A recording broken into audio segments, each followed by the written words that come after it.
أعوذ بالله من الشيطان الرجيم بسم الله الرحمن الرحيم Assalamu alaikum wa rahmatullahi wa barakatuhu ya mu'mineen. May the lahnat of Allah be upon the munafiqeen.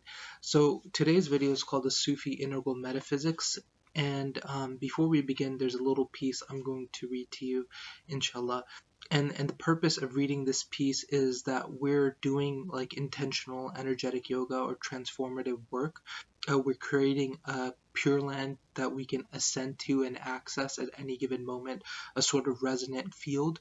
And so in order to do that, in order to intensify that energy, we are eliciting consent to begin with. So everyone watching can know what we're doing in this, like perfectly. So like when you cast a spell, like in dark magic or something, it's it's like you're not eliciting consent, you're trying to manipulate or cause the other person to go into a sort of trance.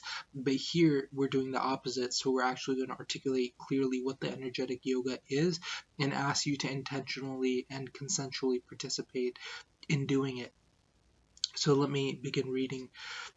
So this is not a video, it is a portal to the Sufi Pure Land. You're not watching your screen, you're ascending to a higher plane. Therefore, I will be transparent with my intention for this video, and I ask you to fully consent to the intention and context in order to maximally intensify the Shakti in this space and to accelerate your own personal ascension, Gnosis, and Theosis, and the glorification of the body and the Theosis of the earth, right? So with that intention, I'll give you the intention. One of the intentions of this Pure Land is to liberate the spirit, to awaken the Atman to its Brahman nature, to dynamize our selfhood, what's called Bedari Khudi in Urdu and Farsi. We'll get to that.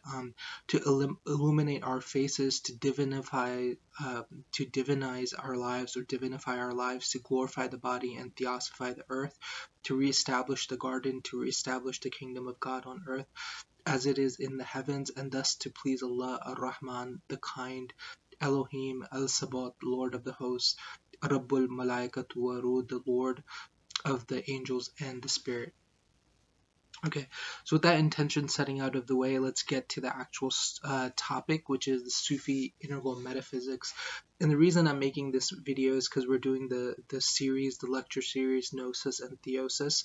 And so I wanted to share with you the mythology, like the Sufi mythology, the Islamic integral grand narrative, starting with eternal involution, going toward like evolution in time from moment zero till the end of time in like the Islamic narrative of history, and put that in front of you. But I realized that in order to do that, to share the mythology with you, you need a little bit of the philosophy. So today's goal is to give you kind of a taste of the philosophy. We're not going to go super in depth.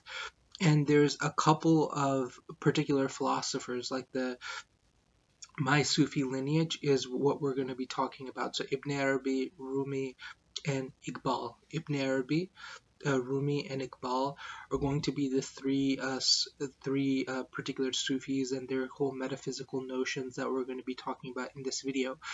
So the thing that unites them, that unites these three as opposed to almost every other Sufi, is this one of the internal debates, or the major internal debates of Sufism, is fana versus baqa. Fana versus baqa. Fana means that the objective of the spiritual life or the Sufi life is that to annihilate your selfhood into God perfectly and totally, and have a moment of total utter selflessness and abide in that selflessness, right? Within that unity. But unity, it means when you're talking about the unity between God and spirit, it really means the complete annihilation or erasure of selfhood. So when you're completely annihilated, or there's an erasure of selfhood, that is when there's unity, right? So you have to be gone in order for God to be, or to be one with God, you cannot be at the highest level, right?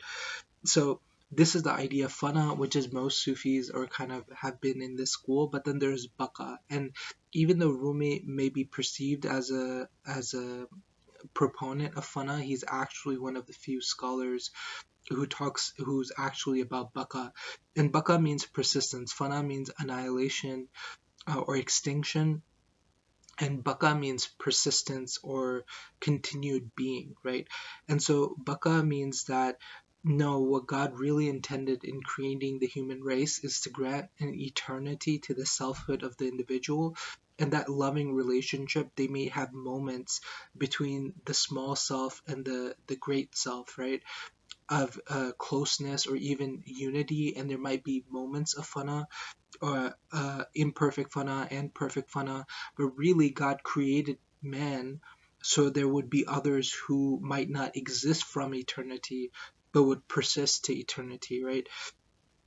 Who have a baka, who have continued existence. And the dignity of humanity is that they have that continued persistence or persistent existence or persistent being, right? And so, fana versus baka is this debate. Which one's true? Is the ultimate goal to annihilate yourself into God, or is it to intensify in your love? And every stage of love becomes the ego to be shed for the next stage of love, right? Like of closeness. And is there an eternal procession, right? Is there an internal loving devotional procession unto God, or is there literally a moment where we're supposed to be annihilated? And so the idea is, in all three of these philosophers, Ibn Arabi, Rumi, and Iqbal, is that no, there's a persistence, there's a forever persistence, and even heaven and hell is put in terms of this persistence, where heaven is once we've, passed the test and we enter into heaven. So it's this ability to know God purely through positivity, right? To know Him, where like to appreciate the beauty of His creation, and to by being in heaven and experiencing utter abundance and blessedness and beauty of the garden, to gradually move closer to him, basically through gratitude, love, appreciation, and not out of like fear, really, like at that stage, right? Okay, so moving on. Um so let me just say that the last Iqbal is where we're going to spend most of our time today, because he's kind of like the most relevant. So he was late 1800s, early 1900s, kind of the visionary of Pakistan, but passed away like 20 or 30 years before Pakistan was founded. And because he's standing on the precipice of modernity, he's very aware of evolutionary biology, of physics, relativity more than quantum physics. He's really aware of them, and he kind of speaks to them in his poetry. He speaks to these revolutions in science, right? He's really relevant to our times, and he's like kind of like a geopolitical analyst, and he's also the one who most clearly has kind of articulated the Muslim Vedanta, where like the idea of Atman waking up to Brahman, and the more it awakens to Brahman by having a relationship with Brahman, the more it becomes like Brahman, and therefore has a certain force to it and a capacity to influence beyond the physical body. And that whole thing, and that's really kind of what the empowerment that comes from that is kind of the point, right? um, and again, the reason I'm making this video on the philosophy is because I want to get to the mythology, and there's a way in which the whole point of awakening the spirit, or awakening Atman, or awakening the selfhood, the empowered, godly sense of selfhood of the individual, uh, that can only come through Iqbal's philosophy. So really the aim today is to give you a little bit of Ibn Arabi, to give you a little bit of Rumi, enough to where Iqbal can be kind of contextualized, and then I'm going to read to you certain poetry of his and actually translate it word for word, so or like at least translate the meaning, so you get like like an authentic, substantial hit of Iqbal himself, right? Okay, so let's get started. So Ibn Arabi's big contribution was Wahadat-ul-Wujud, which means the unity. It's translated as unity of being, which conveys some of the meaning, but the more etymologically precise translation is the oneness of finding. Wahadat means oneness, and wujud means finding etymologically, right? So the oneness of finding. And so the basic idea is that there is a oneness, even though there's a multiplicity of forms and realities out here in our experience, there's actually a oneness that underlies all of this. And there's a oneness that underlies anything that can be found. And in fact, that oneness is actually the finder himself. So as we are finding in the world, we realize what we're finding is ourselves, and there's only one self, right? The oneness of being. Often, focusing on the etymological translation is not done when people are talking about this, but I feel as though a lot of the wisdom is within the term itself if you just focus on the etymological translation as I've just done, right? So that's the idea of the oneness of finding.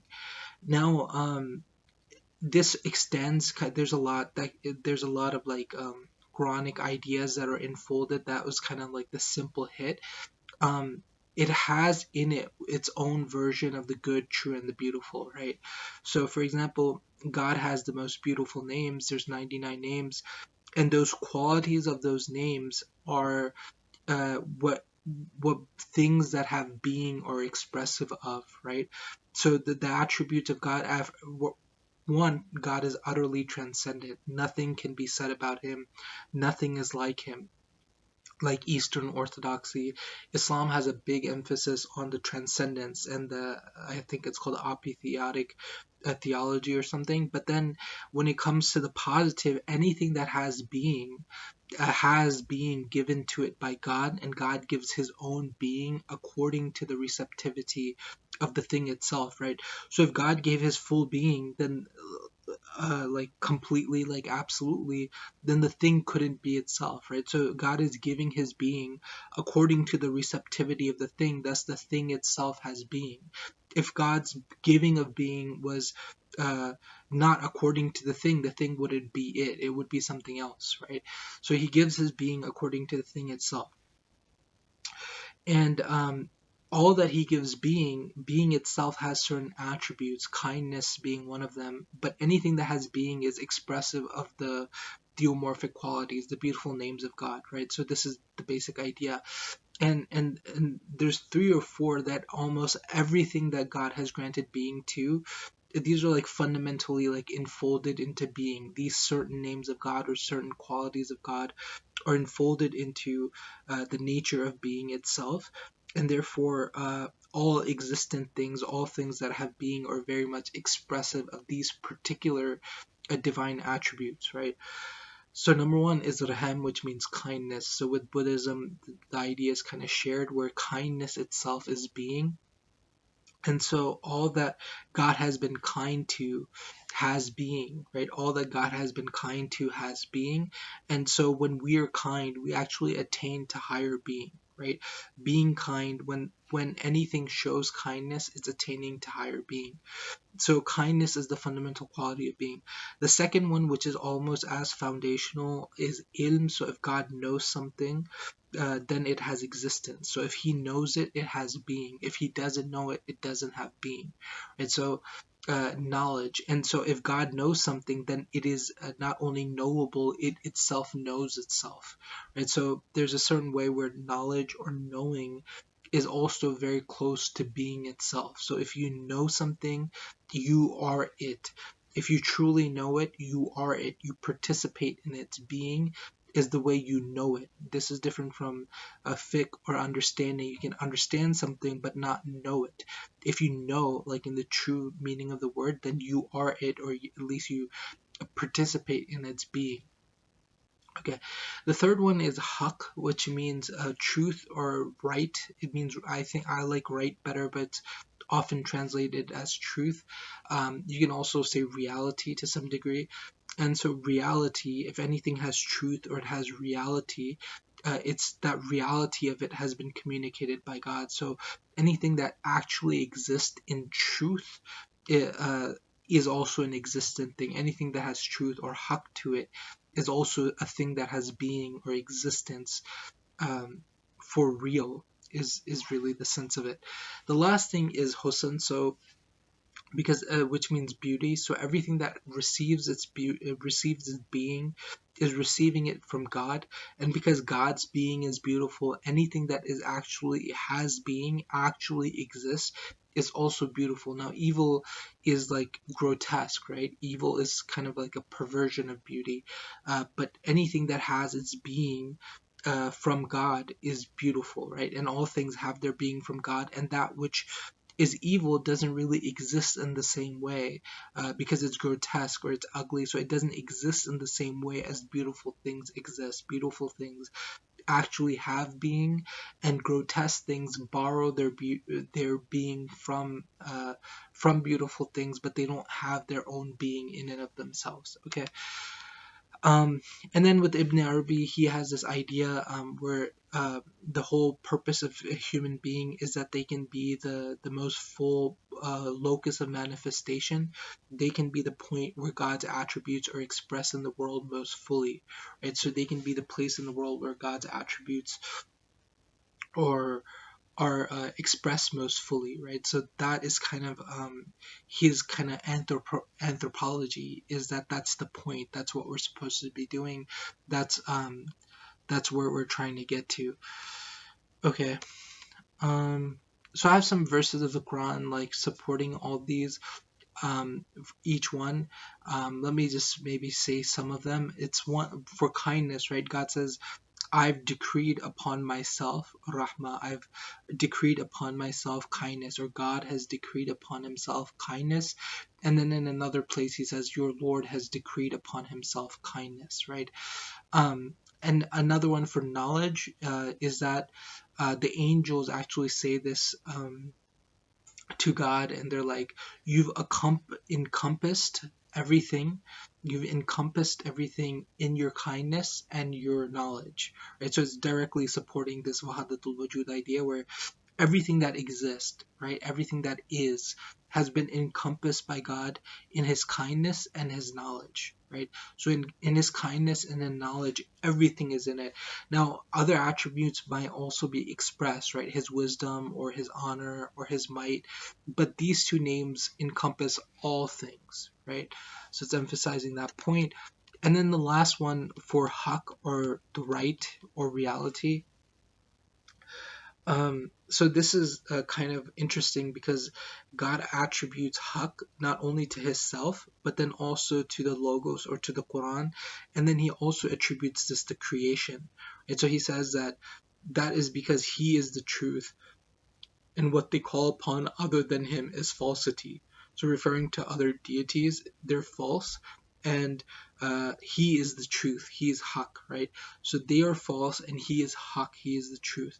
And then he says that with the truth we sent it down, meaning the Quran. So with the truth we sent it down, and with the truth it has descended. So it's like emphatic, right? So God sent down revelation with the truth, and with the truth it actually descended, right? Then the third is that, and then God created the heavens and the earth with reality, with truth. Okay, so that is the third usage. So it shows a chain from God all the way to creation, that everything exists with divine truth. Okay, so that's kind of the background you need to understand the kind of the Sufi metaphysics. And then with Rumi, I'll just read a short note I have written. He says, we become what we truly love. To know Allah is to love him, and to love him is to become him. Atman is the lover of Brahman. Ruh is the loving process of God. Right? So we exist for real, and we know that we really exist when we're like lost in loving God. And so the more and more we become loving God, the more we substantiate our real self, right? The more our real self is substantiated, or rather we can tolerate remembering it. We can tolerate remembering it. And we're getting to a verse of the Quran that's related to this. Okay, so all that was kind of an introduction to getting to Iqbal. And so Iqbal is really what I want to discuss with you today, like certain poems by him. And again, he is the articulator of the Muslim Vedanta, like the metaphysical empowerment of the individual selfhood, or the individual person realizing their actual metaphysical self, and thus being able to act in the world as God would act in the world, like being a center of divine activity in the world, right?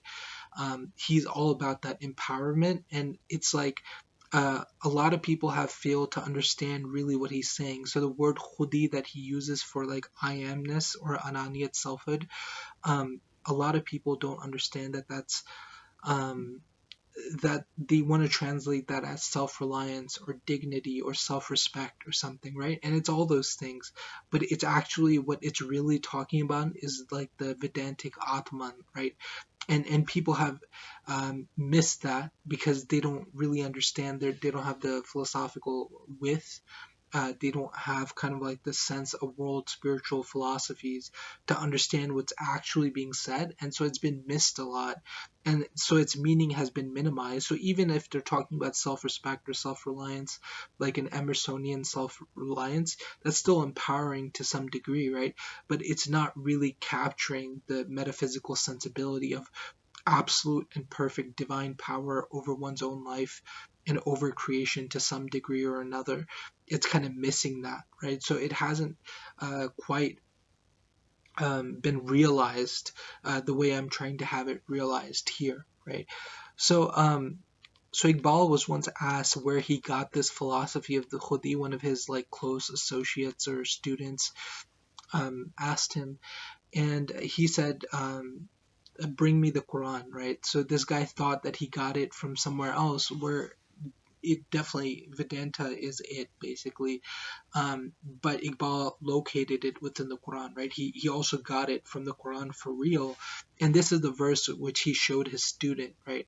And he's basically like, this verse, for some reason I don't have the I have the verse, but I don't have its quotation. But if you Google it, you can get to it. Let me read the verse. And it says, and be not like those who forget Allah, so He made them forget themselves. Those are definitely disobedient. So it's talking about when you forget God, He makes you forget your true self. When you remember God, He makes you remember your true self, right? And it is only by worshiping God as He has a right to be worshipped and loving God as has a right to be loved, that we ourselves remember who we are, our metaphysical self or our Atman. So Atman awakens by knowing Brahman, right? Atman awakens by remembering Brahman or relating to Brahman. That there is no other way for Atman to know itself. That's how Atman knows itself, is by devoting itself fully and totally to Brahman, right? So this is a basic idea.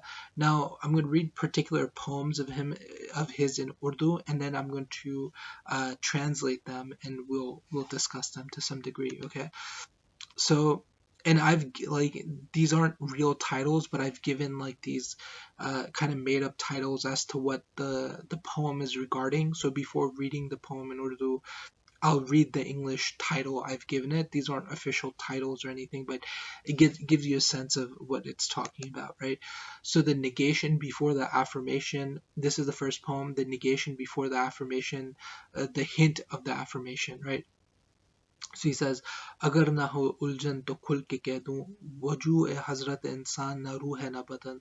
So he begins with saying that if people weren't so ratchety, or they weren't so uh, uljan means like frustrated. If people weren't so frustrated or so small-minded, if they weren't so small-minded and therefore frustrated, he said he would say it openly. He would say it openly. What would he say openly? We're getting to that. Wujud hazrat insan, like the being of man. But Hazrat, and Hazrat is like someone you say, it's like a title of respect, right? So he's not saying small man, he's saying like like the dignified dignity of man, so he's the being of the dignified man is not spirit nor badan. It's neither spirit nor body. It's neither spirit nor body. And ruh means Ruh is the Semitic, right? This is a Hebrew concept too, where it's the spirit of God blown into man. So usually it's thought that that's the highest thing in man, right? But here there's two words used that kind of contrast one. Wujud means being, and then spirit, Ruh means spirit, right? So he's saying he's trying to identify what the being of man is, and he's saying it's the true being of man is neither the body nor the spirit, and the spirit is a very high reality. So him saying it's not the spirit is it's very meaningful, right? It's like that's the highest thing in man is the spirit, but he's saying the true essence and the true being of man is neither the body nor that high spirit of his, like spirit being a definite noble reality, right? Now let's see what it is, right? So the affirmation, Khudi or selfhood. This is the second poem. तू राज कुन फका है अपनी आंखों पे आया हो जा खुदी का राजदार हो जा खुदा का तर्जुमान हो जा. So he says Tu Raza Kun Fakahe, which means you are the secret of God saying be. You are the secret of God saying be. So these are some famous verses in the Quran where God says when he wants something to come into existence, he says to it be, and it is. He says to it be, and it is. So he's saying that Tu Raza Kun Fakahe, so you are the secret of that. That is your secret reality. That is the you are the secret. You are that secret. You're the secret of God saying be to something, and it is. You are the secret of that. Apni aankhon pe aaya ho ja. So he says, uh, take control of your vision. See for real. Khudi ka razdar ho ja. Become a secret bearer of Khudi or selfhood. Become one of those people who knows the secrets of Khudi or I amness. Khudi means I amness or selfhood. So become a secret, become a knower of the secret of I amness. Khuda ka tarjuman ho ja. Become a translator for God. So it's this idea where when you really know yourself, you know the secret of I amness, then you can translate God for the rest of the world. You can speak for God. You can translate who God is and what He wants for the rest of the world and rest of humanity when you know the secret of I amness. When you know the secret of I amness. So he goes on, this is maybe from a different poem, but it's related. He says, "Khud wo beher jiski khudi wo beher hai jiski koi intaha nahi." So he's saying khudi or selfhood or I amness is the ocean which has no limit, has no intaha, it has no limit. Khudi is um, it is the ocean which has no limit. Okay. And then this is also from a separate poem, but it's also related. He says, "Khudi mein doob ja e ghafil, ye sir zindagani hai." So he says, drown in I amness, drown in I amness. So drown your false self or drown yourself in your own I amness. This is the secret. Khudi or I amness is the secret to life. He says, I amness is the secret to life, right? So he's saying that I amness. Okay. So the next poem, which is I think the third one we're going to discuss, is also, these are all regarding Khudi. Let me just say that there's two ideas in Iqbal. Khudi is like the central idea of his revolutionary poetry. It's a central idea of his philosophy that he's teaching people. But there's a mature version. Khudi is more like the Atman. It's like kind of devoid of any cultural context. But there's also Islamically encultured I amness that he speaks to, and he calls it Marde Momin, which means it's where like Khudi is more comparable to Atman, Marde Momin is more comparable to Nietzsche's Superman, right? But like the Muslim version of that, and he calls it Mard Momin. Mard means like man, but it means kind of like Eastern majestic man, right? Like Japanese patriarch man, right? Mard. And then Momin means the faithful one or the fidelitous. So like the faithful, like plural but singular. The faithful one or the fidelitous one. So it's saying the fidelitous man, but like macho man basically, And so he does talk about like a particular Islamic conception of a Vedantically realized man, but then he also has this whole body of poetry and philosophy regarding just the I amness sort of devoid, right? So we're in this video we're focusing on the I amness devoid and the power of I amness, right? Okay. Okay, so the Muslim Vedanta, this is the next poem. खुदी की खलवतों में किब्रियाई खुदी की जलवतों में मुस्तफ़ाई ज़मीन और आसमान और कुर्सी और अर्श खुदी की ज़द में सारी खुदाई. So he's saying that I amness in the secrets of the I amness, or in the depths, right? In the depths of I amness, there is greatness. Kibriya means greatness, but it also means it's because God calls it like Allahu Akbar, right? So God calls himself great, and so in the depths of I amness there is a greatness, right? But the great, it's referring to divinity. So in the depths of I amness there is divinity, there's godhood, right? And greatness. And then he says Khudi ki jalwaton mein Mustafai, but in the theophanies of Khudi, in the theophanies of I amness or selfhood, in the expressions or the manifestations, the outward expressions of selfhood, there's Mustafai. Mustafai is referring to the quality of being like Muhammad sallallahu alaihi wasallam, right? Exceptional beauty in the Islamic context, right? He's saying that in the manifest theophanies, or the moments of theophanies, or the moments of expression, there is this kind of glimpse of the quality of being like Muhammad sallallahu alaihi wasallam. So khudi ki khalwatun mein kibriyai, khudi ki jalwatun mein Mustafai. And then he's Zameen or Asma or Kursi or Arsh. He's saying the earth, the heavens, the throne of God and his footstool, um, uh, in the within selfhood, all of godliness exists. Within selfhood, all of the godliness exists. So he's saying the earth, the heavens, the throne of God, the footstool of God, within the individual selfhood of man, all of godliness exists. All of godliness exists, right? So he's saying that there's an attainment that is possible where man really has the divine power, right? The individual I amness can attain a station of Brahman realization or God realization, that he can actually, he can exercise divine power, right? Is basically what's being said. Um, he can be deterministic over his own experience.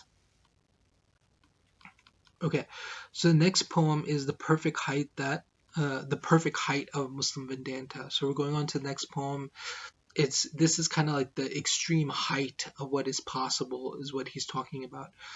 खुदी को कर बुलंद इतना के हर तकदीर से पहले खुदा खुद बंदे से पूछे बताओ तेरी रजा क्या है. So he's saying, I amness, take your I amness so high, take your self-realization or your sense of I amness, realize that so much, or bring it so high that before every declaration of destiny from God, he asks you, what would please you. He asks you what would please you. And so he's talking now. This is like where it's getting a little extreme. This is maybe like in Islamic terminology, poetic license, right? It's going a little bit extreme because obviously you're never going to realize, Brahman more than Brahman himself, right? So there's never really going to be a point where Brahman is asking you what is more pleasing to you rather than you asking Brahman what is pleasing to Brahman. Rather, what it's saying is that there is a point where God, out of love or affection, he not only wants to do the good, he wants the good to happen in a manner that is pleasing to the living self. Right, so there is a point where it's not so much about where the wisdom of God can be manifest in many ways. There is a way where God, at some point, when a certain selfhood, a certain I amness, draws sufficiently close to Him, He does want like the flavor of that selfhood that has come so close to Him to kind of determine the precise details or the coloring of the destiny that will manifest. Right? The destiny that will be manifest is somewhat determined by the disposition of the I amness that has realized a certain station. It's kind of what he's trying to say.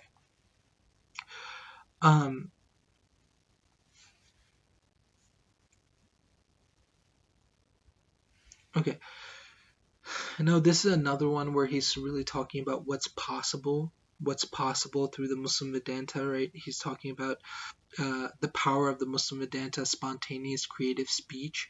So he says, निकली तो लबे इकबाल से है पर जाने किसकी है ये सदा पैगाम सकून पहुंचा भी गई दिल महफिल का तरपा भी गई दिल महफिल का तरपा भी गई. So this is really powerful within the Urdu language. He's saying that so he's acknowledging that these words have come from the mouth of Iqbal.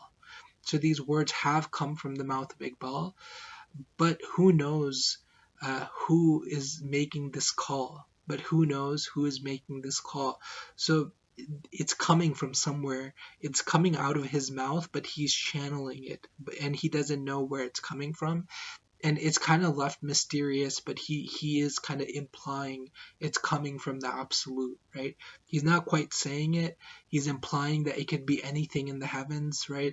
But he is kind of implying that it's the absolute. पैगाम सकून पहुंचा भी गई दिल महफिल का तरपा भी गई.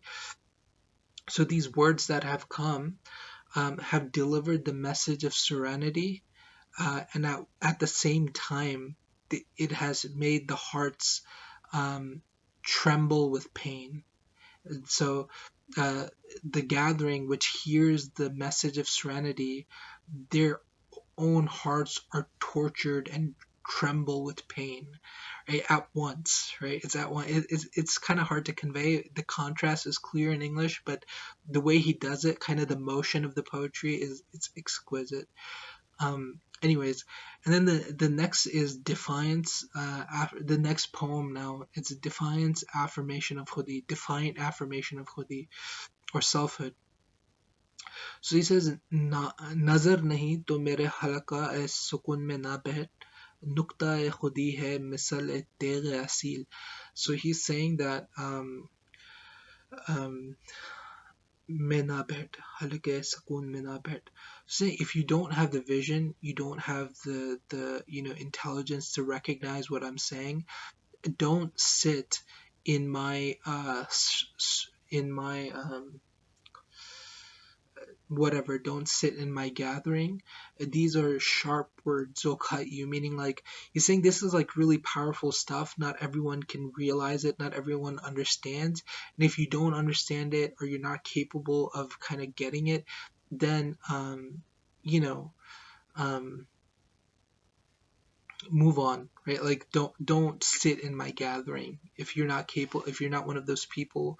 If you misunderstand me, it's a problem, right? It's basically what he's saying. Okay, so the next poem is Khudi Jab Ho. So this is talking about another, like it's again talking about Khudi or I amness, but it's taking it to a more powerful level. And says उस रोग रिस से मौत अच्छी जिससे आई परवाज में कोताही. So he says that provision, that it's better than that provision. Death is better than that provision, which makes your flight tiresome. So it's basically saying that sometimes if someone's providing for you or someone's doing you a favor or something like that, it has an effect on your flight or your sense of dignity or honor or majesty, right? And so he's saying it's better to die than to accept that sort of favor or provision from somebody else, right? मेरा तरीक अमीर नहीं फकीरी है. So he says my way is a dignified poverty, not richness, right? My way is dignified poverty, not richness. खुदी ना बेच गरीबी में ना पैदा कर. Don't sell your selfhood, don't sell your I amness. Create your name in poverty. Create your name in poverty, right? Okay, and this is where he takes it to his height, kind of like this is like the most powerful sense of I amness or selfhood that he gives in all his poetry, basically. He says, maybe not the highest, but definitely gives a glimpse of what's possible, right? So it says, अगर खुद निगर खुद गर खुदी So if your selfhood becomes self envisioning, it sees itself as basically if your I amness begins to see itself, you awaken basically Khudgar.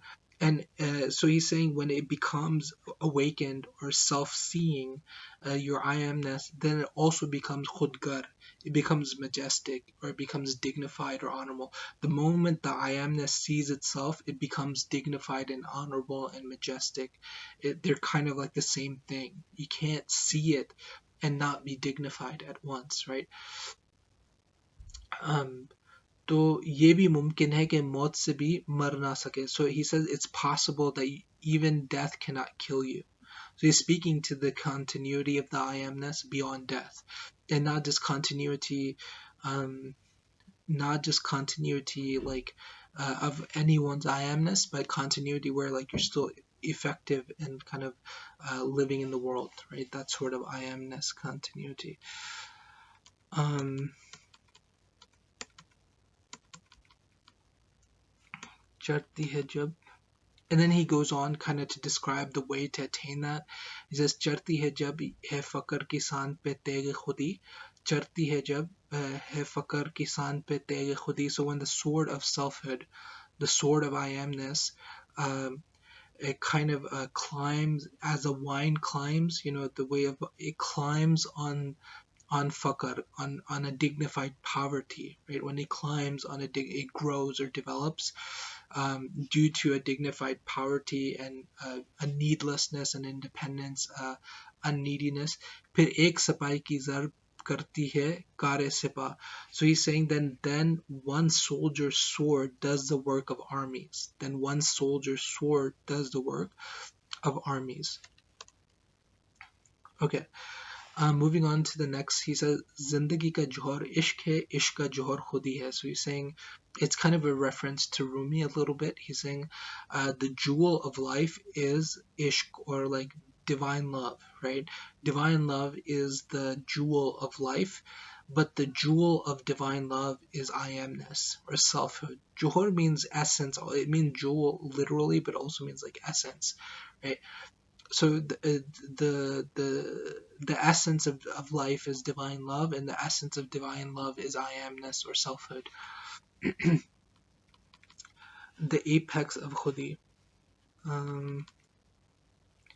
Okay, this is another one. This is another poem where it talks about the height of Khudi, or like the height of I amness, what's possible.